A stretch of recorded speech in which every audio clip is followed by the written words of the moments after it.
In 1852, under the veil of a glittering ballroom, a legend was born. A man, once shackled and beaten, stood tall, not only commanding his fate, but shaping the very world that oppressed him. A slave who dared to turn the tables, training panthers to hunt their masters, a chilling, unforgettable act of defiance. That night, the ballroom transformed from a place of elegance to a battlefield. But how did this man, who had been forced into servitude, rise up to create such a terrifying legacy? This is a story of courage, rebellion, and a chilling turn of fate you won't forget.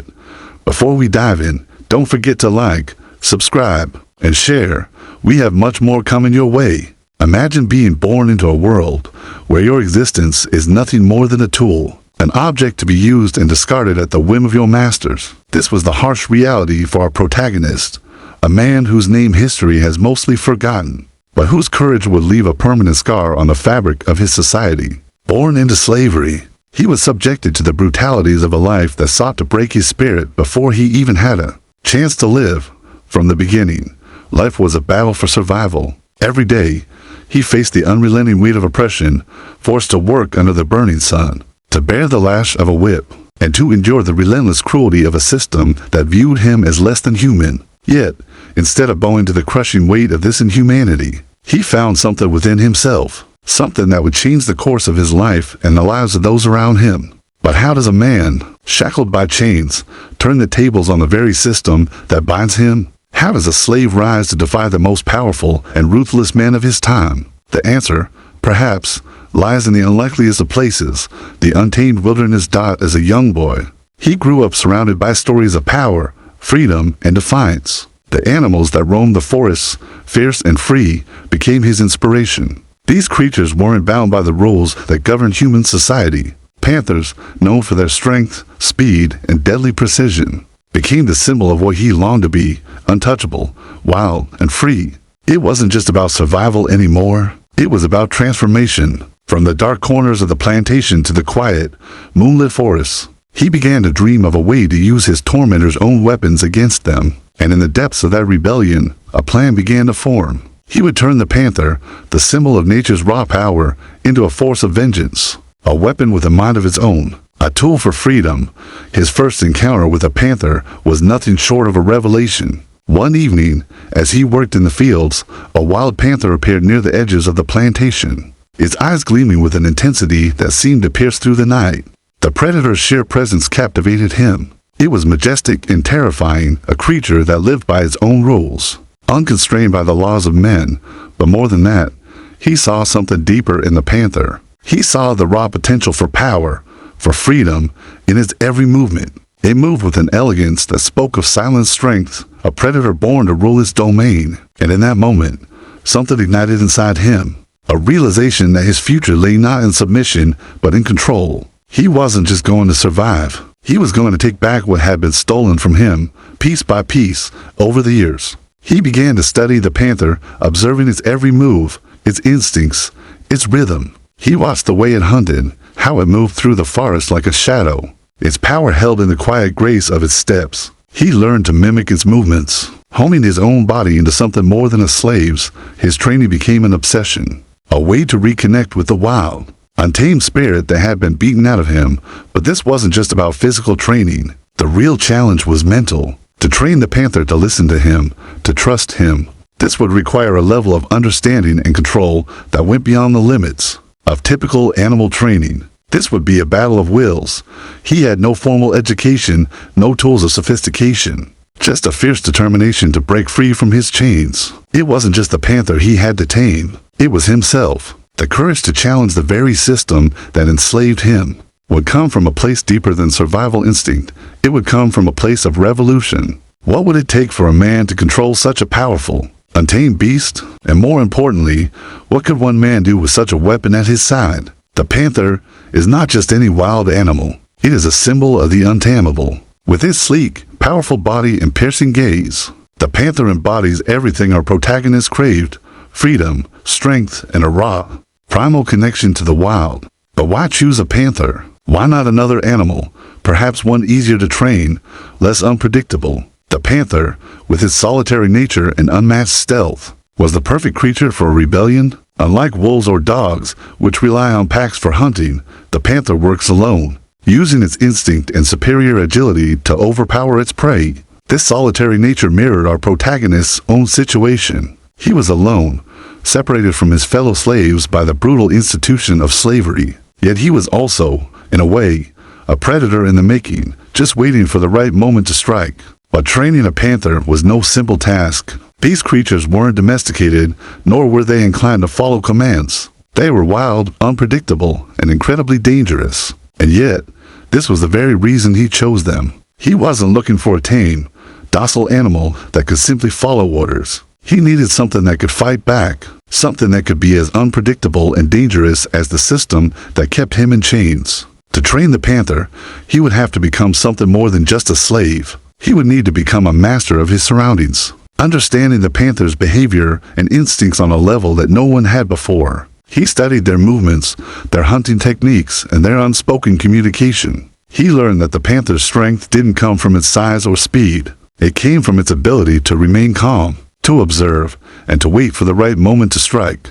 This is where the true brilliance of the plan began to form. By learning how to move like the panther, he could become one with it, understanding its needs and desires. But the real genius lay in understanding the panther's hunting method, silent, methodical, and deadly. If he could train the panther to target the very people who had oppressed him, he could turn the tide of his fate in one fell swoop.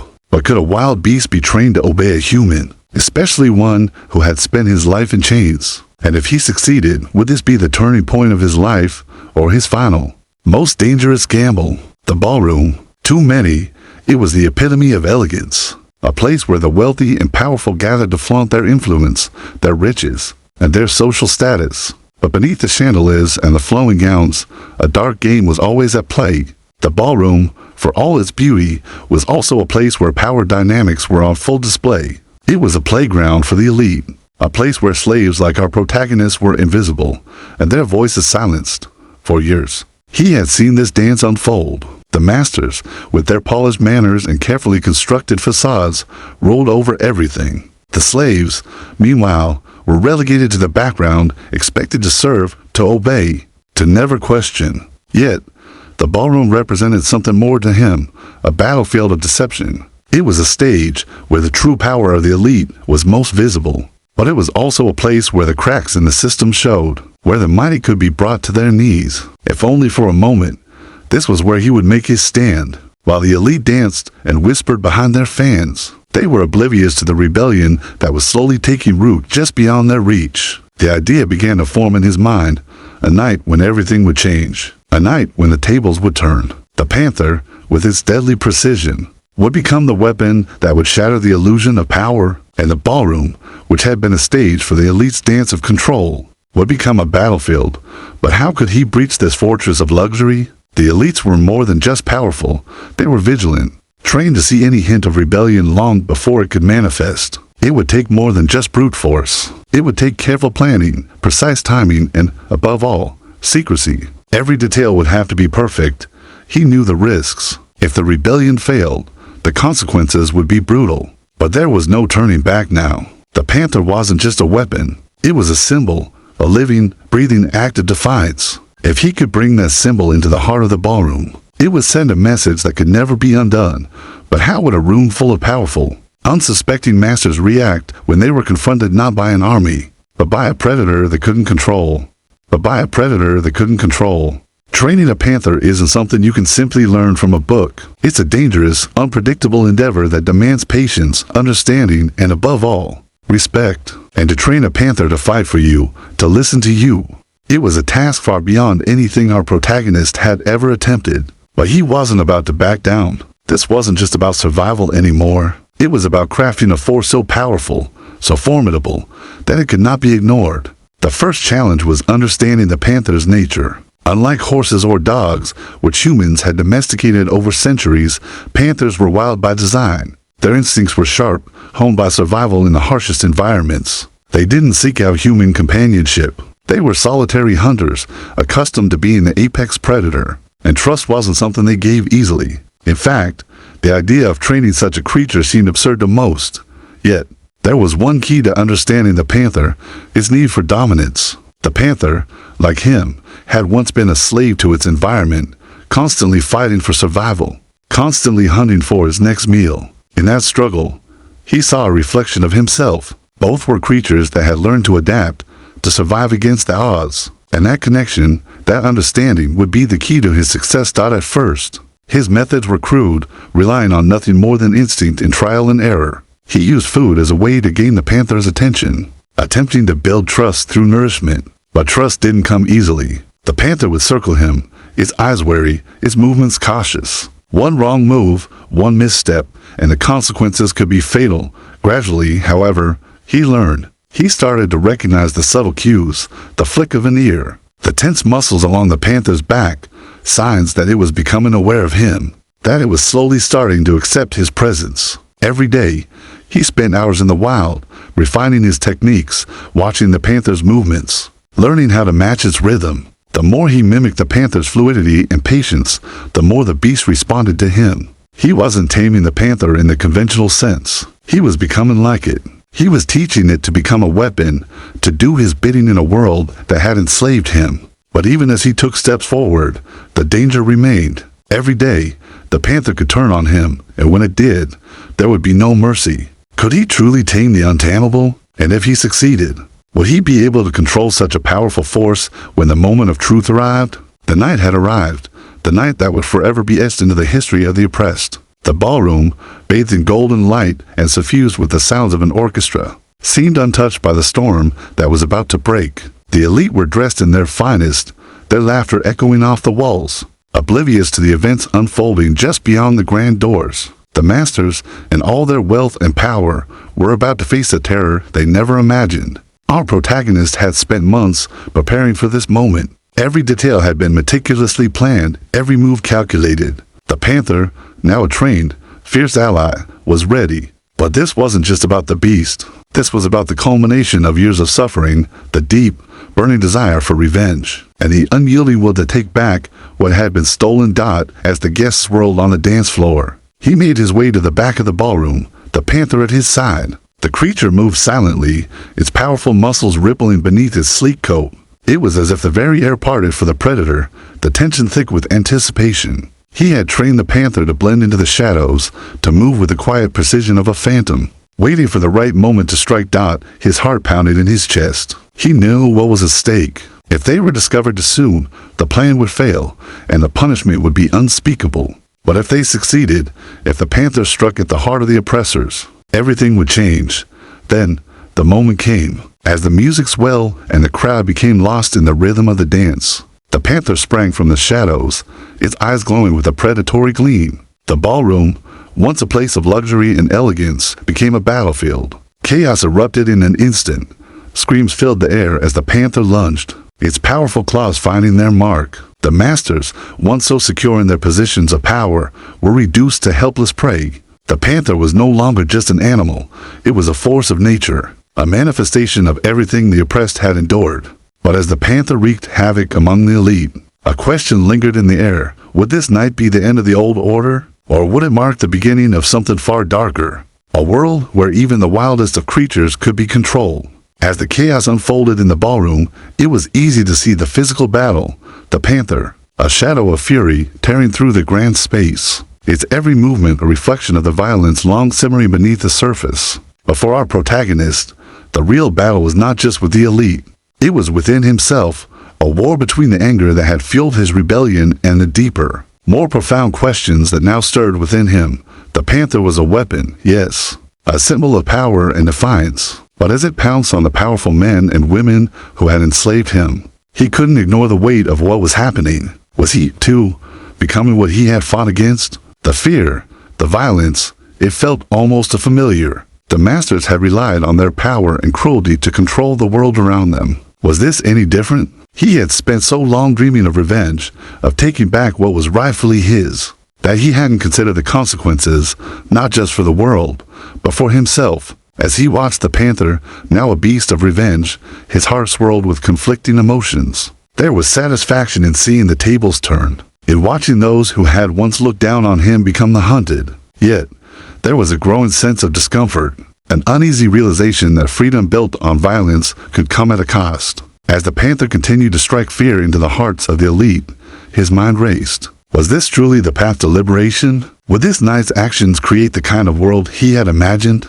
Or would it sow the seeds for something far worse? Could true freedom be achieved through the same brutality that had once oppressed him? The deeper question was not whether the elite deserved their downfall. They did, but whether he could live with the price of this revenge. This wasn't just about freedom from chains. It was about freedom of the soul. And in this moment, it became clear the greatest battle of all was not just to bring down the system, but to protect the humanity that lay at the heart of his struggle.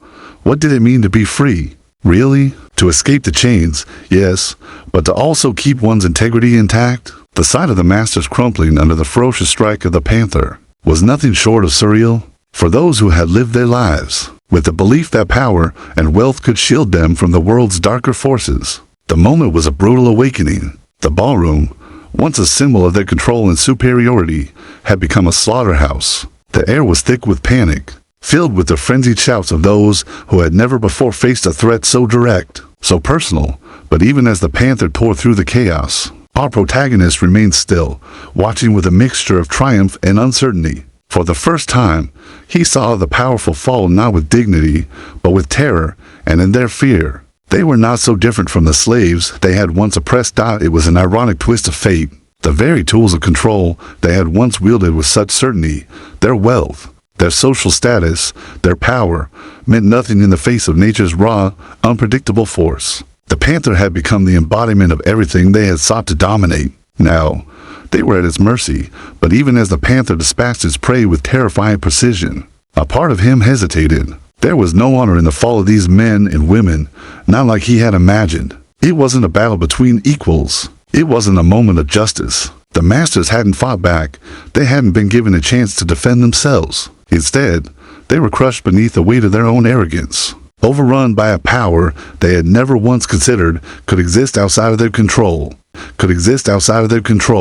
This victory, so fiercely earned, felt hollow. Revenge was no longer the sweet victory he had dreamed of. It was a harsh reminder of the consequences that followed violence, not just for those who were attacked, but for those who waged the attack. And in that moment, as he watched the Panther take down the last of the elite, the question loomed large. Had he truly won? Or had he simply traded one form of oppression for another? Would the fall of the masters bring the freedom he had so longed for? Or would it leave him with something darker, more complex, a freedom built on the very violence that had enslaved him? While the ballroom raged with chaos and the Panther's wrath tore through the elite, the rebellion was not merely a spectacle for the onlookers. It had been brewing in the shadows for far longer than anyone realized. Our protagonist hadn't acted alone. In the darkness, away from the glittering halls and the opulent displays of power, a quiet network of slaves, workers, and dissidents had been planning this moment for months. Whispers had circulated, rumors of a rising rebellion, of slaves banding together, of hidden allies among the master's own ranks. These were not the stories told in the light of day, but the ones spoken in hushed tones during the late-night hours, in corners where the eyes of the masters couldn't reach. The rebellion wasn't just about one man's thirst for vengeance. It was a collective cry for freedom, for retribution, for the chance to rise up from the shadows. But the rebellion's success relied on more than just the Panther and its deadly force. It was the quiet, behind-the-scenes actions that truly laid the groundwork. Our protagonist's ability to connect with others, to form alliances across the plantation, was what made the plan possible. He had learned how to move unseen, how to whisper in the right ears, how to build trust even among those who had every reason to be fearful. In these dark corners, plans had been made. Some slaves had managed to slip away unnoticed, smuggling weapons, information, and supplies. Others had quietly begun to sabotage the estate from the inside. A loose nail here, a broken piece of equipment there, small, subtle acts of defiance that slowly began to cripple the master's hold over their domain. Every small act of rebellion, every bit of sabotage, built the foundation for the night when the Panther would strike. Yet, even with all this preparation, there were those who hesitated. For some, the risks were simply too great. The consequences of failure were unimaginable. They had seen too many rebels broken, punished, or executed to be fully certain that success was possible. But the truth was that fear had begun to erode, and with it, hope had taken root. The idea that they could topple the system wasn't just a dream anymore, it was a plan in motion. The question now wasn't just how the rebellion would unfold, but how far it could go. Could they sustain this momentum? Would the masters retaliate with equal ferocity, or would they remain paralyzed, too stunned by the audacity of the attack to mount an effective response? As the echoes of the rebellion continued to resonate through the halls, the aftermath began to unfold. The masters had fallen, but in the wake of their collapse, a heavy silence descended on the land. The night of reckoning had brought a dramatic shift, but that shift came with a cost, one that neither side had fully anticipated. For our protagonist, the cost was deeply personal. The victory he had dreamed of, the one that had fueled him through years of suffering, was now a burden he couldn't easily shake off. Yes, the elite had been defeated, but the question of what came next loomed large. Freedom, once a distant hope, now stood before him. But what did that freedom truly mean? Was it simply the absence of chains, the end of physical captivity? Or was there something deeper at stake? He had always imagined that freedom would feel like a release, like a breath of fresh air after years of suffocating oppression. But instead, it felt like the beginning of a new struggle. The same darkness that had once bound him now threatened to consume him from within. The rebellion had sparked something that couldn't be undone. The masters were gone, but the power vacuum left behind was just as dangerous. The land was no longer a place where the oppressors ruled, but what would it become now? Would it fall into chaos, or could it be rebuilt, stronger, fairer? And who would take control? For the slaves, for the workers, the victory had been hard-won, but it also came with its own set of problems. The lines between the oppressed and the oppressors had blurred. There were no clear answers, no easy solutions. Would the same systems of power that had kept the slaves enslaved now take root in a different form, under a different name? Would the cycle of domination continue, only with new faces at the top? Even more troubling was the toll the violence had taken. While the fall of the masters had been a symbolic triumph, the violence had been brutal. And it wasn't just the elite who had paid the price. Lives had been lost on both sides. The Panther, once a symbol of strength, had also been a reminder of the destruction that came with rebellion.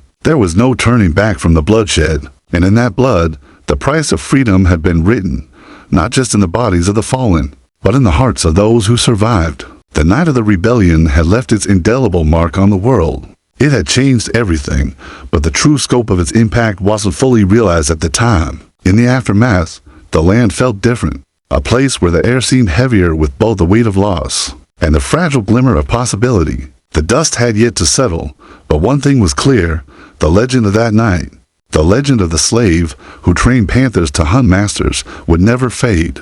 It became a story whispered across generations. What started as a tale of one man's revolt against a system built on cruelty and control became a symbol of resistance everywhere. The panther, once a solitary, untamed predator, had become something greater, a symbol of the fierce desire for freedom, of the ability to fight back against insurmountable odds.